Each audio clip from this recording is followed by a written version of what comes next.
একটা বাচ্চা পৃথিবীতে ভূমিষ্ঠ হয়, তাহলে এই বাচ্চাটার নাম একটা মানুষ। কিন্তু এমন মানুষ হাঁটতে পারে না, বলতে পারে না, চাবায়া খাইতে পারে না, কথা বলতে পারে না, কিন্তু এই বলেছে অমানুষ না মানুষ, কিছুই পারে না।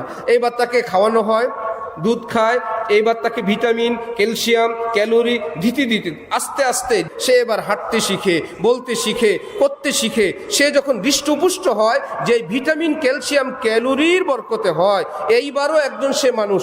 এমন না তার মাথা 2টা হয়ে গেছে, এমন না হাত 2টা ছিল 4টা 5টা হয়ে গেছে, পা বেড়ে গেছে, আঙ্গুল বেড়ে গেছে, যা ছিল তাই, সেগুলোই হৃষ্টপুষ্ট হয়ে সে এখন স্বয়ং সম্পন্ন। ঠিক ইমান কালিমা নেওয়ার সাথে সাথে মুমিন মানি ওই বাবু মুমিন, শক্তি নাই, শুধু ইমানটুকুন আছে। হ্যাঁ, একটু নামাজ যদি পড়ে, একটু তিলাওয়াত যদি করে, একটু জিকির যদি করে, একটু চোখের পানি যদি ফেলে, একটু দান সৎকা যদি করে, একটু পরোপকার যদি করে, একটু যদি কাউকে ক্ষমা করে, একটু যদি আল্লাহর মহব্বতে ছটফট করে, একটু যদি সুন্নতের উপর চলে, এগুলো হলো ইমানের ভিটামিন।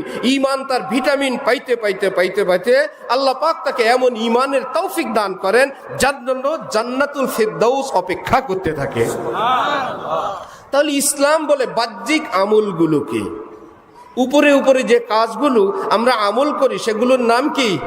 ইসলাম। আর আমরা যে অন্তরে আকীদা বিশ্বাস করি সেটাকে বলে কি? ঈমান।